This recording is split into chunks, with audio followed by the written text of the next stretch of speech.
ఆది కాండము 18వ అధ్యాయము 23వ వచనం నుండి 26వ వచనం వరకు చదువుకుందాం. అప్పుడు అబ్రహాము సమీపించి ఇట్లనెను, దుష్టులతో కూడా నీతిమంతులను నాశనం చేయుదువా?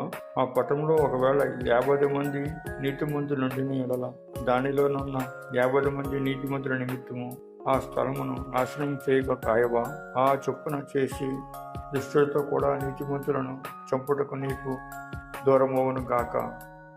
నీతిమంతుని దృష్టినితో సమానముగా ఎంచుటకు నీకు దూరమవును గాక. సర్వలోకమునకు తీర్పు తీర్చువాడు న్యాయము చేయుడా అని చెప్పినప్పుడు యెహోవా సొదొమ పట్టణములో 50 మంది నీతిమంతులు నాకు కనబడిన ఎడల వారిని బట్టి ఆ స్థలం అంతటిని కాయుదునెను. పరిశుద్ధ వాక్యం ప్రభు ఆశీర్వదించును గాక. ఆమేన్.